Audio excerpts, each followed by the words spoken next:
Good evening. Good to see everyone out this nice, crisp evening.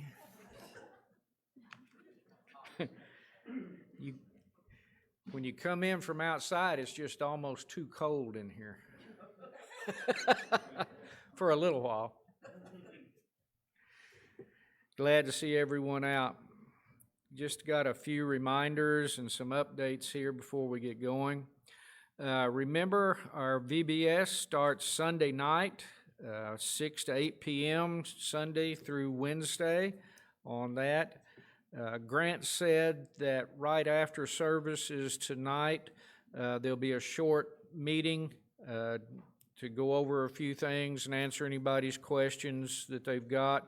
So just meet up front here after services, and he'll go over that information with you. Also, beginning in August, we'll have our summer series. We'll have a different speaker every Wednesday night in August, so remember that. And then also, coming up middle of September, the 11th through the 14th, we'll have our spiritual growth seminar with Spencer Furby on that. Is that 7 o'clock, or what time is that? Yeah. Okay, haven't set a time yet, but be planning on it. Somewhere between 6 and 8.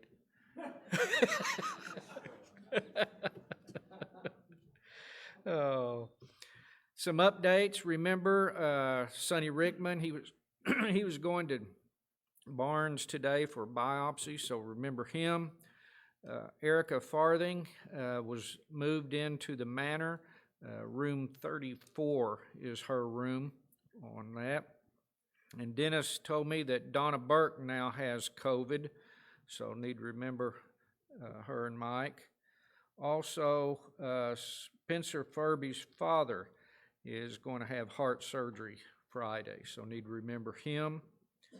And Stuart Collins is going to have a shoulder replacement this coming Monday, so need to remember. Somebody had that before? So need to remember him in your prayers. And Donna Holden says she will be having a procedure Friday. Remember her. And then Albert Bovine is at home at the present, waiting on the process to get some rehab on that. Those are the updates that I have. Anything else that needs to be mentioned?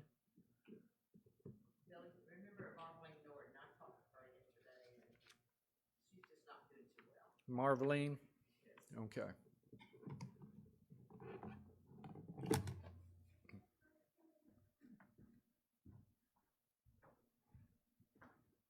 Let's bow together. Our Father in heaven, holy is your name.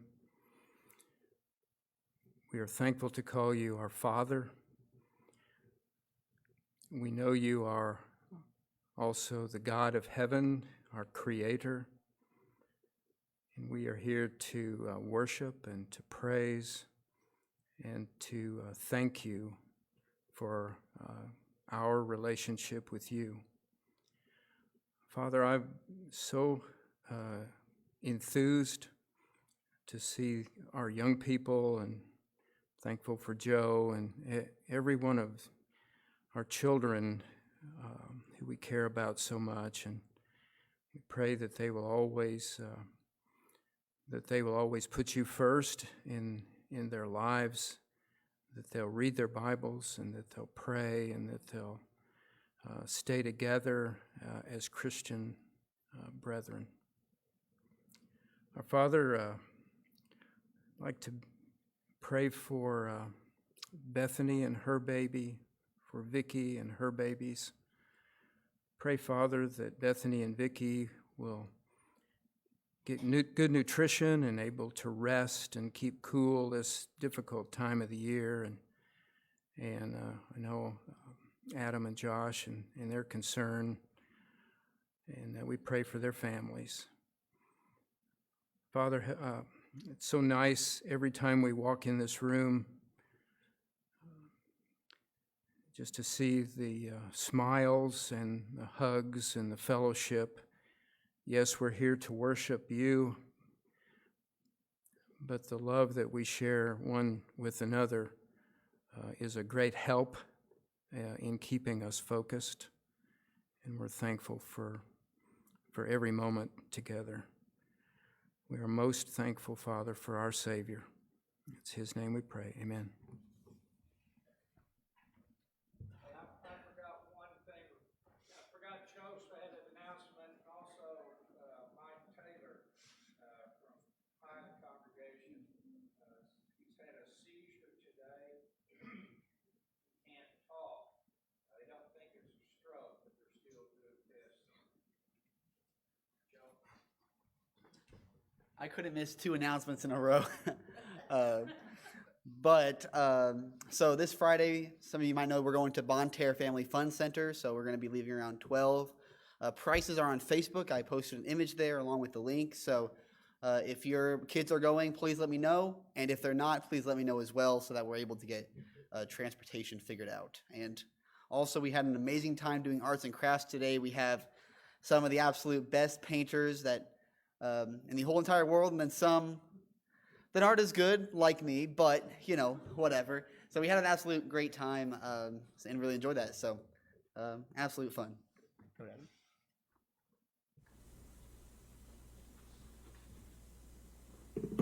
Good evening.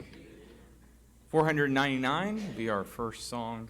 If you're using your books, our invitation song will be 103, 103.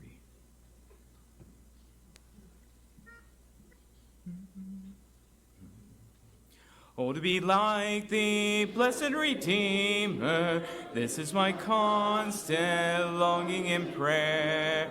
Gladly I'll forfeit all of life's treasures, Jesus, thy perfect likeness to wear.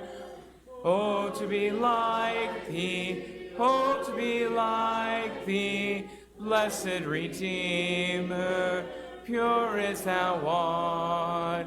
Come in thy sweetness, come in thy fullness, stamp thine own image deep on my heart. Oh, to be like thee, full of compassion, loving, forgiving, tender and kind, helping the helpless, cheering the fainting, seeking the wandering sinner to find. Oh, to be like thee, oh, to be like thee, blessed Redeemer, pure as thou art. Come in thy sweetness, come in thy fullness, stamp thine own image deep on my heart. Oh, to be like thee, lowly in spirit, holy and harmless, patient and brave, meekly enduring cruel reproaches, willing to suffer, others to save. Oh, to be like thee, oh, to be like thee, blessed Redeemer, pure as thou art. Come in thy sweetness, come in thy fullness, stamp thine own image deep on my heart.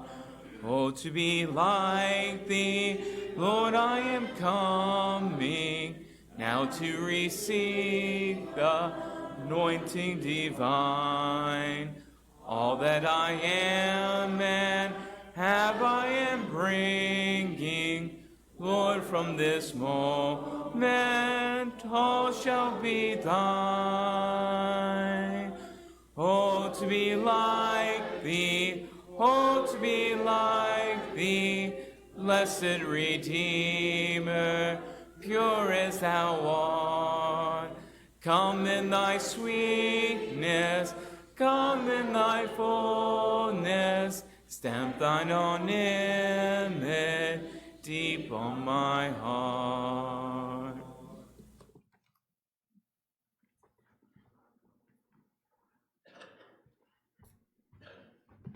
Good evening. Our lesson tonight is going to come. We're going to start in James chapter 3 if you want to follow along and go there. But since I'm up here and VBS is coming, I'm going to shamelessly plug that again. So please be inviting your friends, nieces, nephews, grandchildren. Friends, make sure you invite all your friends so that we can have a wonderful 3 or 4 days. Remember that VBS is for all ages. We'll have the adult class all 4 nights as well. But it should be fun. I know it will be. It always is. Let's see. Oh, you guys remember the last time I did a Devo, we're always talking about, growing the church and different things with that. And after I got done, and I think it was after service that night, Dennis comes back to me and it's like, I got a paper cut. Can you do a Devo on paper cuts? And I'm sitting here thinking, that's gonna be tough. But I've had a few weeks, and I think I've come up with something about paper cuts for Dennis. So, but in order to put this together, I'm sitting here thinking, I'm like, well, what do I know about paper cuts? They're aggravating. They get really sore.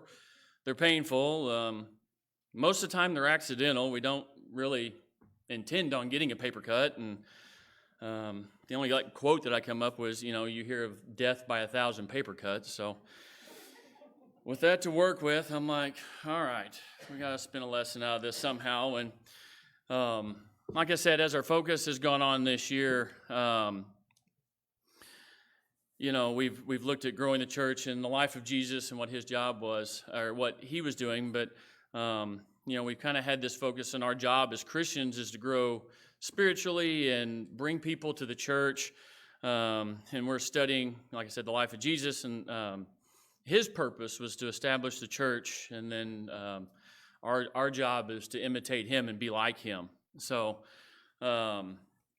we've talked a lot about showing faith and giving hope and spreading love. But as I learned in this, sometimes, and me especially, sometimes we fall short of that, and our words and actions kind of sometimes get in the way. And that's what I'm going to refer to as paper cuts, okay?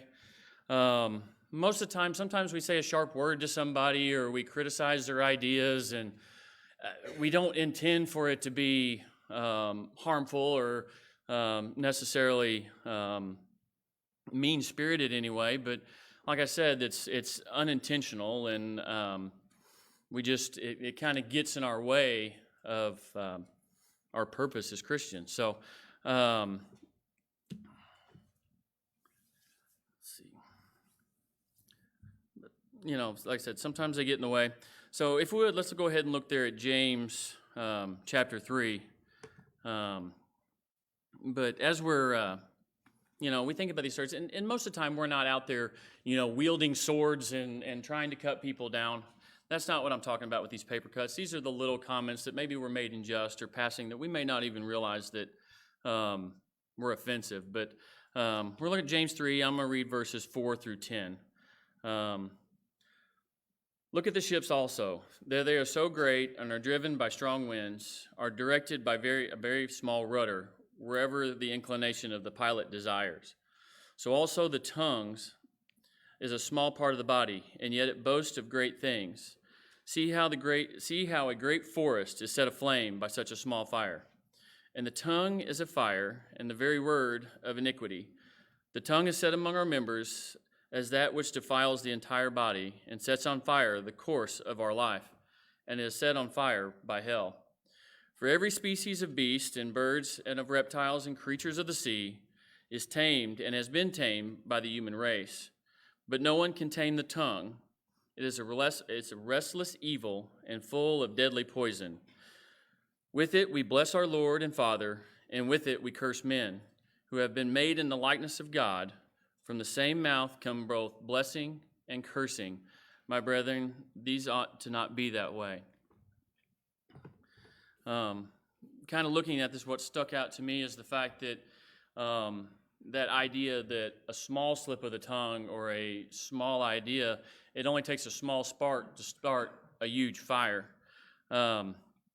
And then from there, that small slip of the tongue, it kind of derails our witness and what we're trying to do. Let's hop over to Ephesians 4. I'm going to look at Ephesians 4:29, and then going down into chapter 5.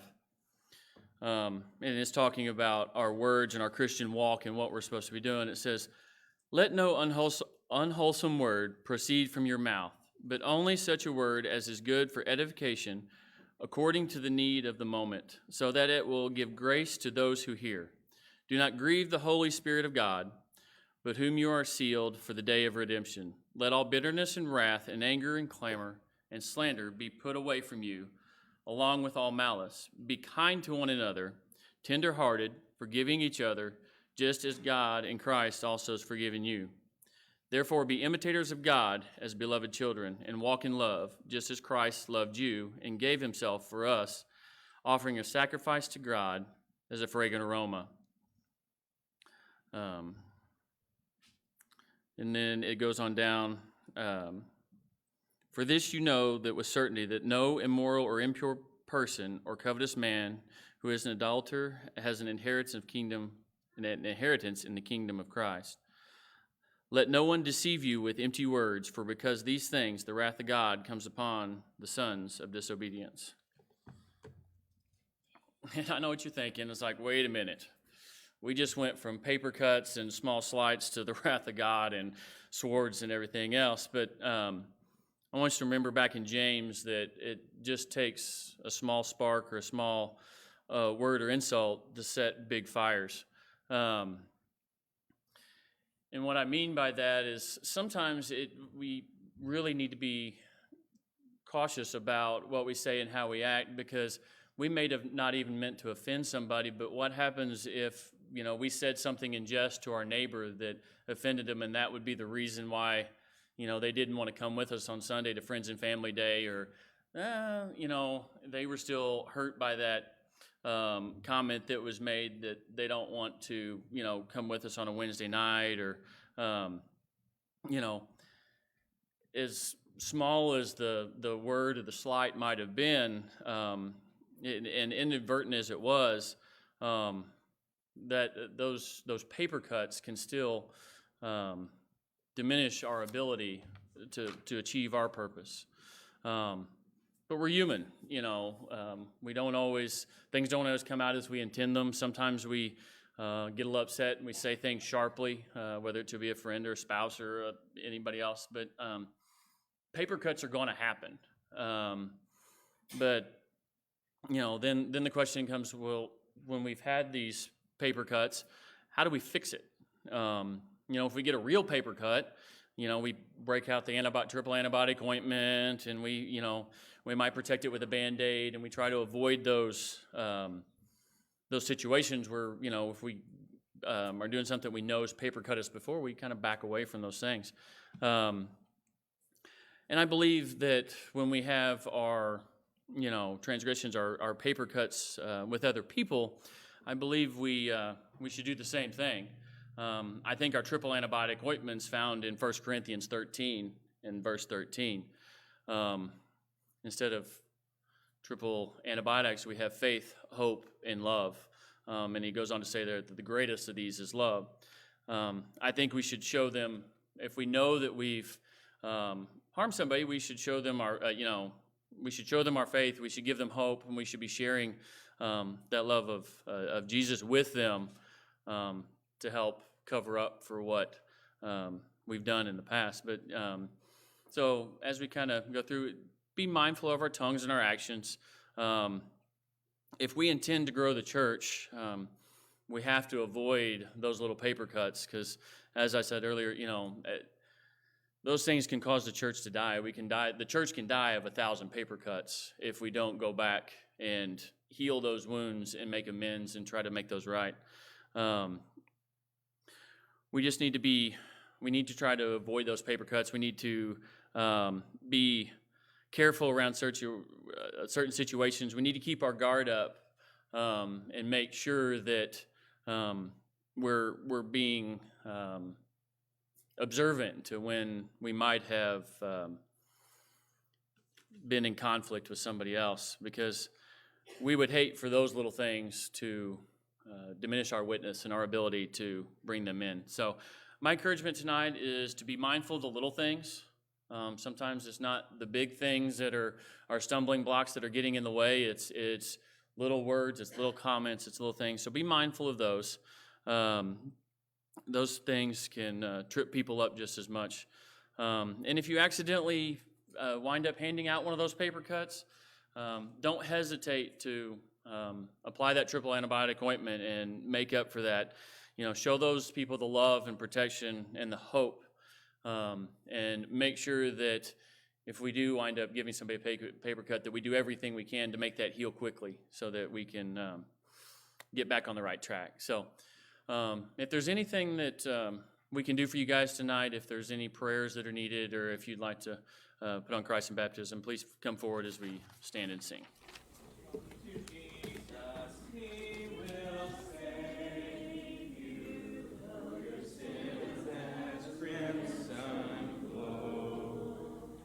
If you give your heart to Jesus, He will make it white as snow. Come to Jesus, come to Jesus, come to Jesus, come today. Come to Jesus, come to Jesus, come to Jesus, come today. Come to Jesus, do not tarry, enter in at mercy's gate. Oh, delay not till the morrow, lest thy coming be too late. Come to Jesus, come to Jesus, come to Jesus, come today. Come to Jesus, come to Jesus, come to Jesus, come today.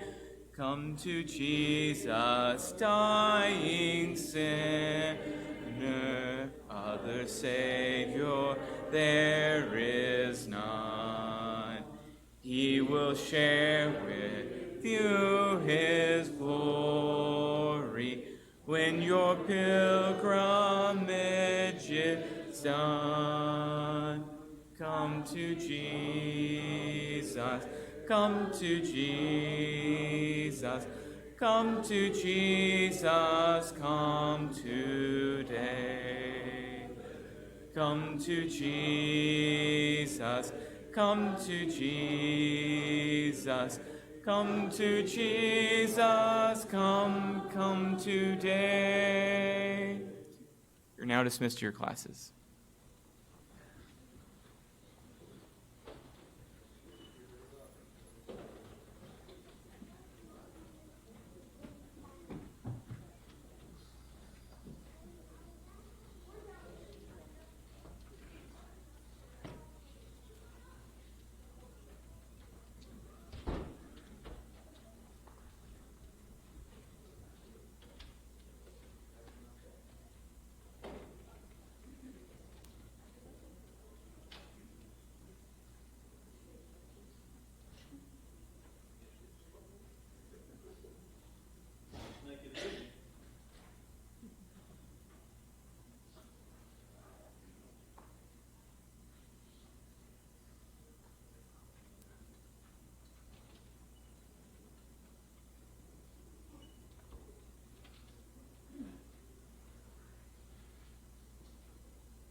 All right.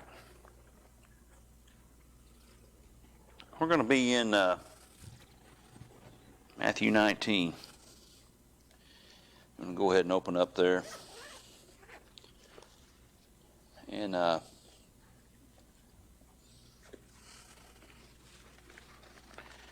Matthew chapter 19.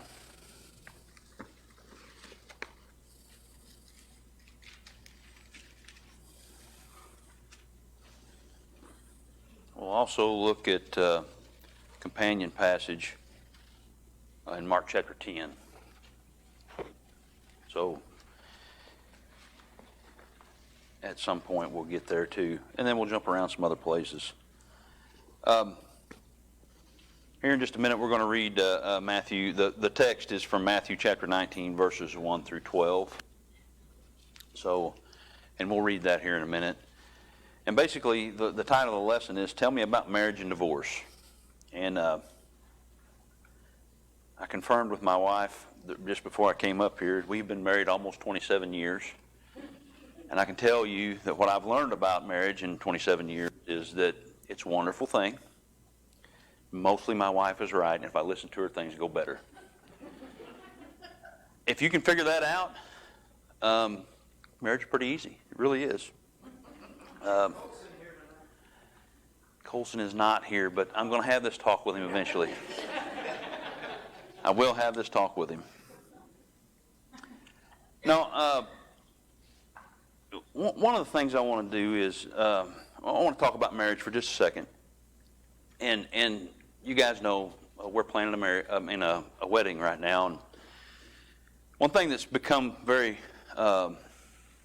clear to me is that the wedding ceremony means a lot more to a girl than it does the guy. And in the lesson here, they talked about how most of us grew up or grew up wanting to be married, and they said sometimes girls have their wedding planned before they even have a boyfriend. And I think this is kind of true. I think a girl kind of knows what she wants her wedding day to be like. And the guy is like, I'll wear shorts and flip-flops if you'll let me, right? I don't care. I don't even have to match. It doesn't matter at all. That's the difference between men and women. There are probably some guys out there that care what it looks like, but I certainly didn't.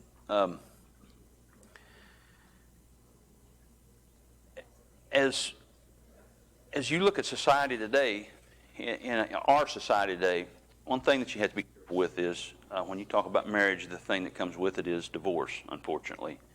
And it's kind of a difficult one to discuss for people in this country. There's a pretty good chance, just statistically speaking, that about half of you are have either went through a divorce or have family that's went through a divorce, and the other half of you probably have not. And that's if I didn't know you at all. I could just randomly say that's pretty well, statistically speaking, that's how it is. And what I want to do today is I want to be sensitive about this subject, but also want to teach you the truth about it. That's kind of my goal. And as complex and kind of sticky as this subject can be for us to talk about today, one thing I've learned is it was really no less tricky or sticky in Jesus' time either. In fact, what it seems to me is that marriage and divorce and relationships have always been an issue. And we'll see that as we begin to look at it. Let's start by reading Matthew chapter 19, verses 1 through 12. It says, Now when Jesus had finished these sayings, he went away from Galilee and entered into the region of Judea beyond the Jordan. And large crowds followed him, and he healed them there. And Pharisees came up to him and tested him by asking, Is it lawful to divorce one's wife for any cause? He answered, Have you not read that he who created them from the beginning made them male and female? And said, Therefore a man shall leave his father and his mother and hold fast to his wife, and the two shall become one flesh? So they are no longer two, but one flesh. What therefore God has joined together, let not man separate. They said to him, why then did Moses command one to give a certificate of divorce and to send her away?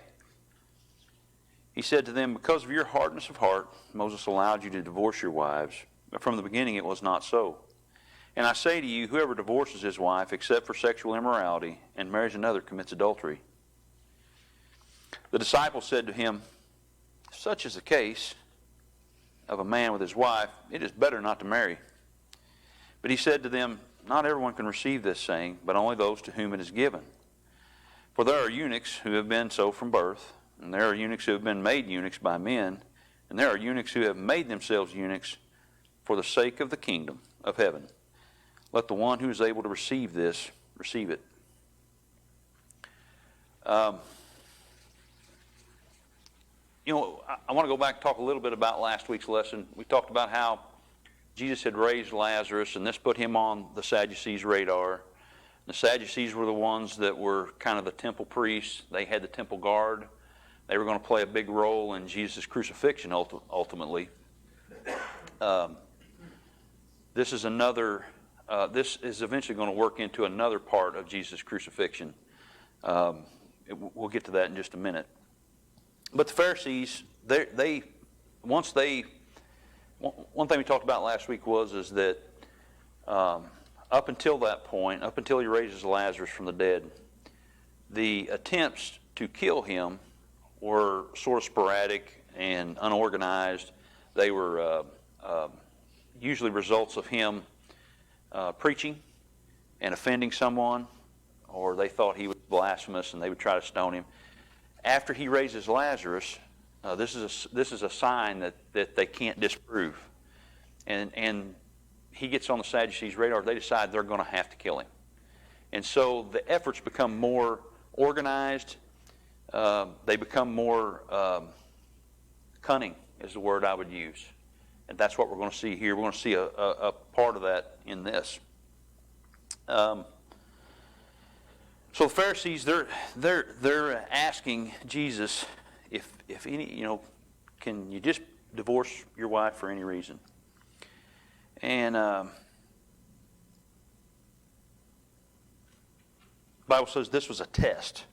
Why do you think this was a test? It was, wasn't it? It was one that people were very divided on. There were two schools of teachers. They were schools of rabbis, I guess. Hillel and Shammai, I think, was one of them. I can't pronounce them anyways. But there was two schools of thought. One said, you can, as Nathan Honeycutt used to say, you can divorce her for burning the biscuits. That was the ones that for any reason, if the husband found anything about his wife that he didn't like, he could just say, I'm done with her, I want to get rid of her. I think that was the school of Hillel. And the school of Shammai said, no, it had to be, the only thing that you could divorce your wife over was adultery or sexual immorality. And they're asking Jesus this here because they know it's a divisive issue. They've probably got multiple goals.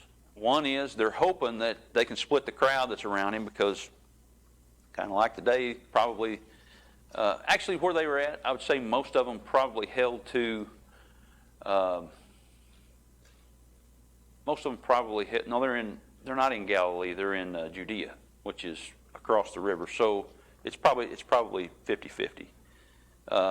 Galilee seems to be more of a conservative place, and I'll tell you why I think that later on. But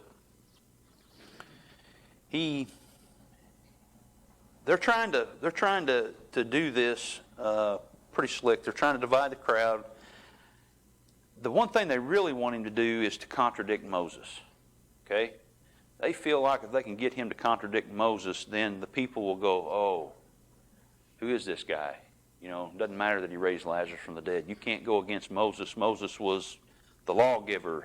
We followed Moses' law for as long as we've been a nation. Do you think too, Jeremy, that possibly this was their beginnings of an Oh yeah, it's probably not the beginning, but it is definitely one of the ones. And we'll see it. We'll see a little bit of that. And let's go ahead and do a little context. I've got this part of the class titled the Herods. Okay. Perea and Galilee are ruled by this guy named Herod Antipas. All right. His wife, Herodias, this is going to be kind of icky, is also his niece. She was formerly married to Herod II, also known as Herod Philip, or as Mark 6:17 refers to him as Philip. And there were a bunch of Herods, and they were all related to Herod the Great. And it seems that Herodias, like I said, he was also part of that family, is first married to Herod II or Herod Philip. And like I said, he's her uncle or half-uncle, depending on how you define it. She marries him. She has a daughter named Salome with him. And it looks like when they're married that Herod Philip is going to be the next guy on the throne. He seems to be, there were several Herod sons, and it looks like he's the one that's going to be the king after Herod the Great is gone.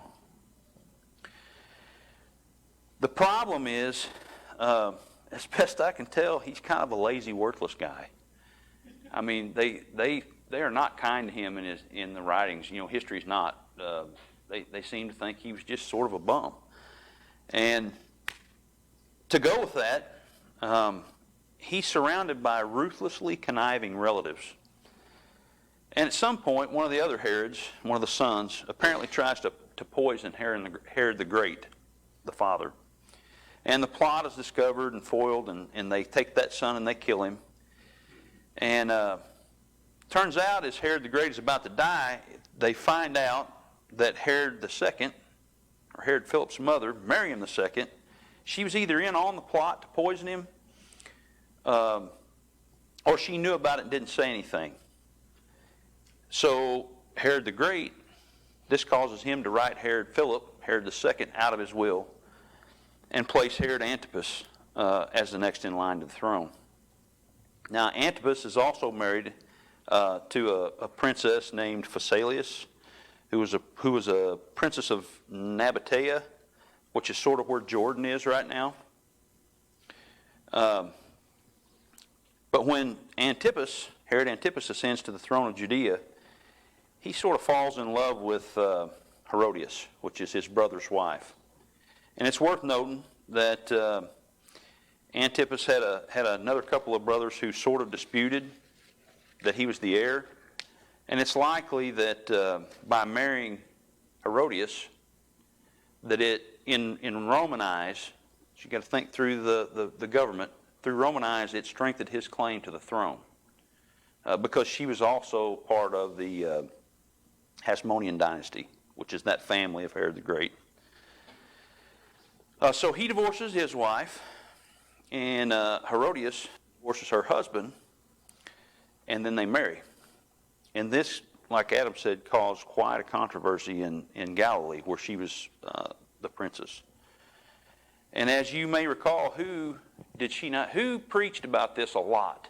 The fact that he had his brother's wife. Do y'all remember this? What happened to him? He did, didn't he? So I want to give you this context because the place that they're standing in when this question is asked is Antipas's kingdom. He's the ruler there. And he has a history. He's shown that he can be, if you read the account, it seems like he's a little bit reluctant to behead John the Baptist, but he was goaded into it by Herodias and her daughter Salome, right? He's killed people for this before, right? For saying that his marriage was not legal, wasn't lawful. So that's the context in which they come to him. And if I remember right, I read something that says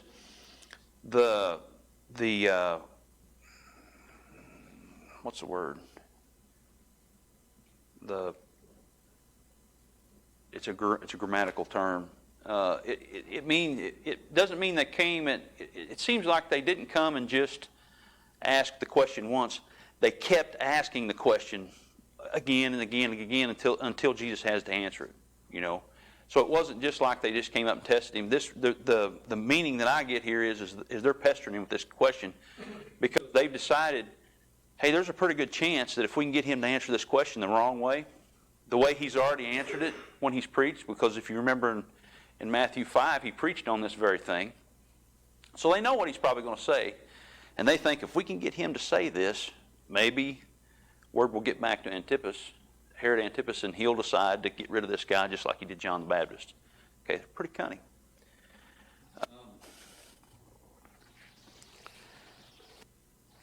So Jesus' response to the question is recorded in verses 4 through 6.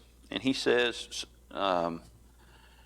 he answered, "Have you not read that he who created them from the beginning made them male and female, and said that therefore a man shall leave his mother, or shall leave his father and his mother, and hold fast to his wife, and the two shall become one flesh. So they are no longer two, but one flesh.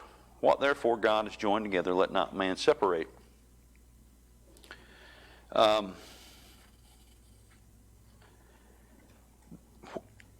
You guys know, have you read Deuteronomy 24, where the thing that the Pharisees are questioning about, this certificate of divorce and allowing you to divorce a wife that has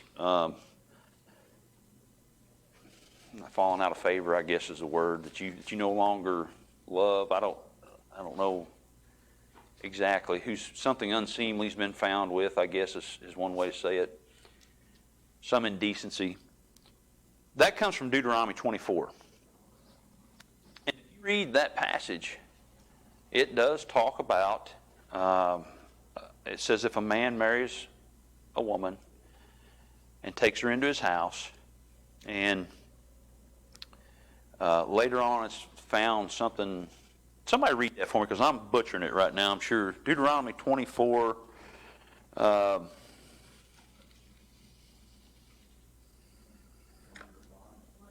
through 5, I think, something like that.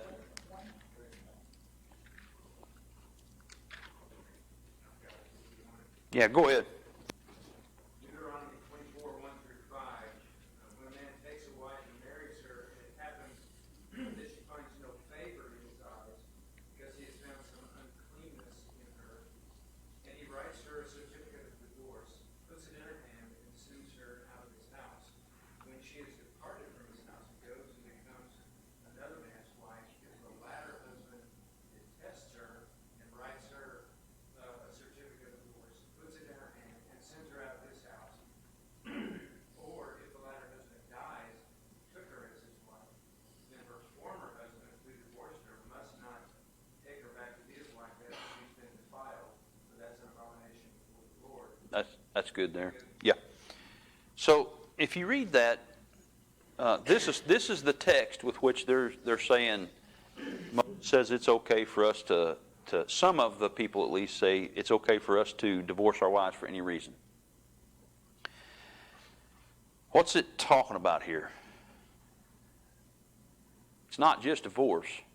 It's also remarriage, right? One of the things that it seems to me as I read this, they sort of leave out the back half of it.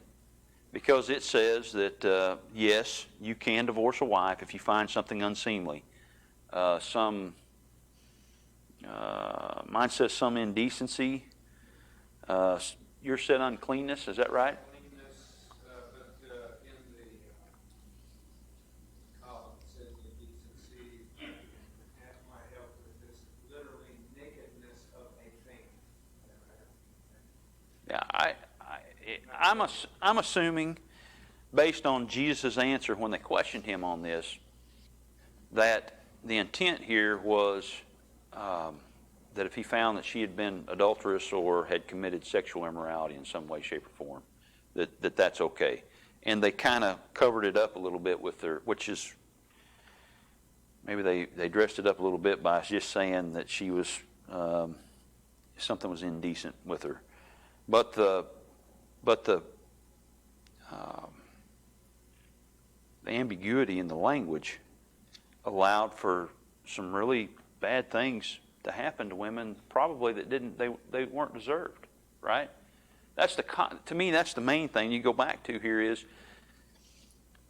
he's specifically addressing something. By the way, what is the penalty under the Levitical law for adultery? Okay, if you look at Leviticus chapter 20 and read down there about verse 5, somewhere in there, I think that's what I looked at. Don't quote me on it, but if you get there, you'll find it pretty quick. It specifically talks about if a man is caught in adultery with his neighbor's wife, he and the adulteress are to be killed. You know, they're to be stoned. So when I look at this law that Moses wrote for them, it's not to stop adultery, right? There's already a penalty for that. That's right. It specifically said it's not related to adultery because of exactly what you just said. Yeah. So what happens is, in Jesus' answer, you know, when he talks about their hardness of heart, what happens is God realized that they were going to do this. And he didn't like it. Didn't like it at all. As I've studied this, Adam Redensky, you guys know, what did the certificate of divorce give the woman? I tried to see, I see this as a protection for the wife who probably didn't do anything wrong.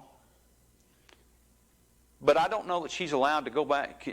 I'm assuming, according to the old law, she can get married again if she has this certificate of divorce. Is that right? Well, that's what the certificate of divorce said, was they're free. Along the lines of they are free, they're not bound anymore to this man. Verse 2 says when she leaves his house, she is free to marry another man. Yes. And that's that's what the certificate of divorce is about. It's not about, so this is the one thing I want you to understand. This is not about, this law that Moses gave them in Deuteronomy 24 is not about justifying the man's decision to divorce his wife. Okay? It is not about justifying the man's decision to divorce his wife. What it's about is giving the woman some measure of protection in a society where she had hardly any at all. I would say, from what I've read, what could have happened if this certificate of divorce wasn't given to the woman, she could have been traded around like a concubine or a prostitute. If he wanted to, if her husband was that kind of guy. And so the certificate of divorce that the Pharisees are holding up, saying Moses said we can divorce him for any reason, wasn't about the guys. It was really about the women. All right, that's an important point. I think I want you guys. Does anybody disagree with that? Society tends to progress toward it, and it's probably like our society. It just got worse and worse and worse and worse. Well, yeah, we're going to go look at that here in just a minute too. So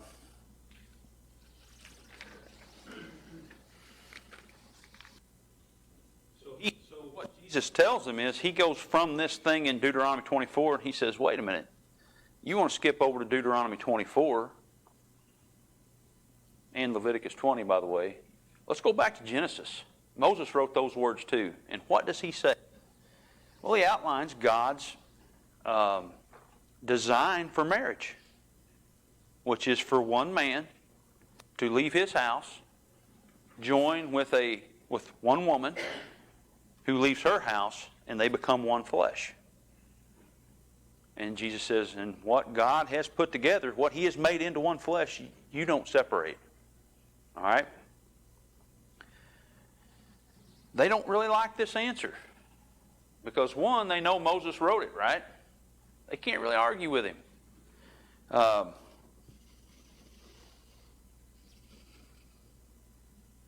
If you look at how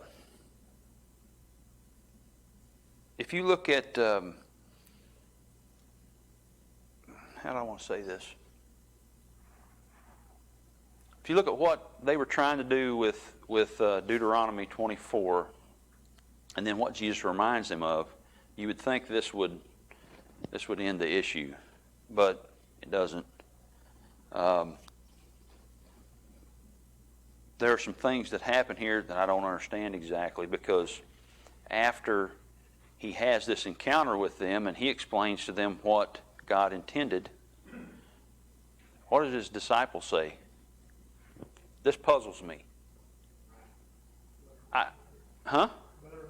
It's better not to marry. So I'm reading this, and I'm wondering if there's something that I'm missing. Because honestly, it looks like what I signed up for 27 years ago. And I knew what I was signing up for when I signed up for it, and it doesn't seem burdensome to me at all. So why do these guys find it burdensome?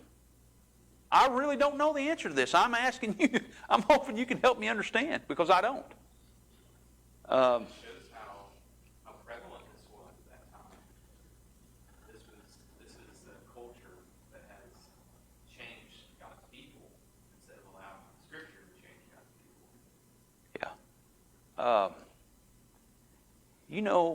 That's a good point, and it goes along with another point I want to make.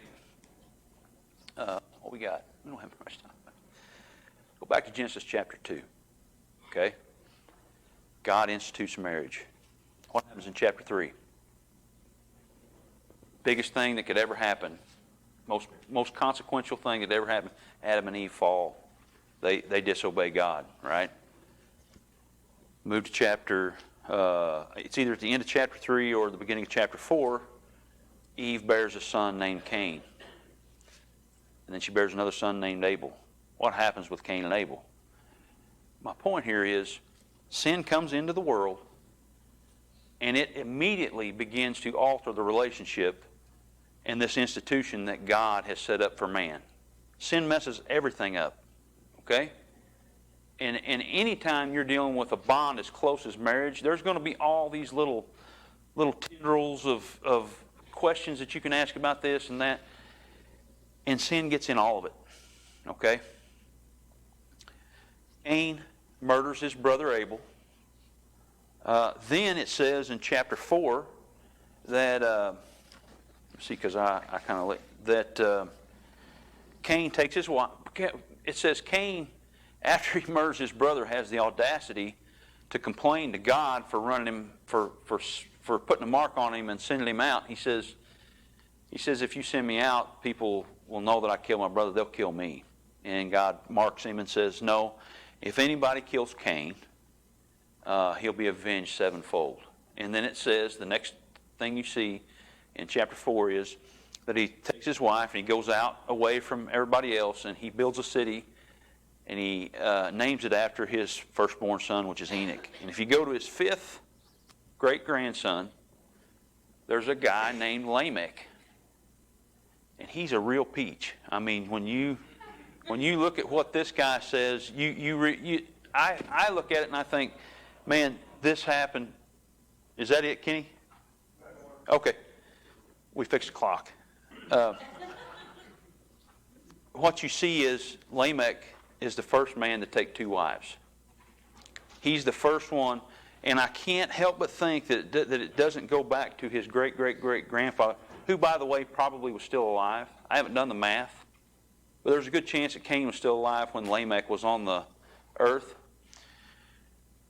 And Lamech seems to be the product of, we know Cain has the propensity to sort of brood on things and take slights against him and magnify him. He somehow or another, his brother, who was actually a pretty good guy, he figures out a way to be so mad at him, he decides to kill him.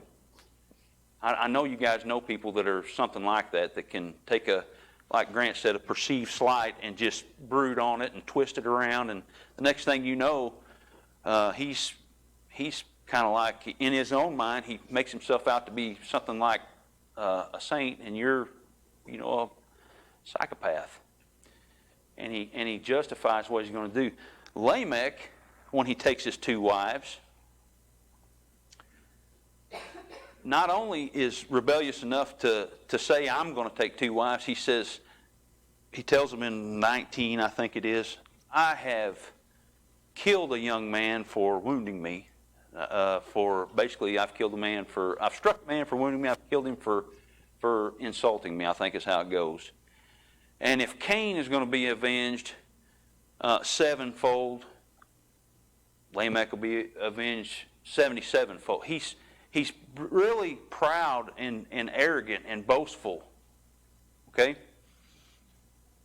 And what happens after that? You follow that story the rest of the way out. The perversion of marriage leaps from Lamech to God's own people. How many wives did Jacob have? How many wives did Abraham ended up with? How many wives did David have? Man after God's own heart. Solomon. You see, sin messes everything up. And it will pervert everything that God gives us if we let it. All right? That's why this, to me, is an important lesson. And that's why Jesus says, as you said it so simply, just go back. God said one man, one woman, for life. That's not man. Let's take David as a case study. A man after God's own heart. He takes multiple wives. One of his sons rapes his daughter. Well, first, he commits adultery with another woman that's not even his, and the child, and then marries her, and then the child, he has to commit murder because he kills her husband. The child dies. He ends up getting cursed, and God says, hey, because of this, the sword's never going to leave your house. You're going to be fighting the rest of your life. One son rapes his daughter. His other son kills that son. He has to banish that son for a long time, but he really loves him. You can tell it, Absalom he loves. Lets him come back. Absalom rebels against him, rapes his own wives in a tent in the middle of it. I mean, it is pitiful what happened. Ask yourself this question. What if David could have been satisfied with that one wife, that first wife that he had? I submit to you that had he been able to keep himself with just that, he would have avoided a whole lot of heartache. A lot of these terrible things that happened to David, he could have avoided completely just by, like Dennis said, going back to the Word and saying, God made marriage into as one man and one woman for life. Had he been able to do that, his life would have been better. And that's the lesson that I want you to take from this. Okay? I don't know what situation you're in now, what you're going through. I don't know. What I have always told my kids is the most important decision you'll make in life is to become a follower of Christ, give your life to the Lord. A really close second after that is who you're going to spend, who you'll marry. Because that one person has a bond with you that nobody else on earth has. Okay? Well, that's it. Thank you.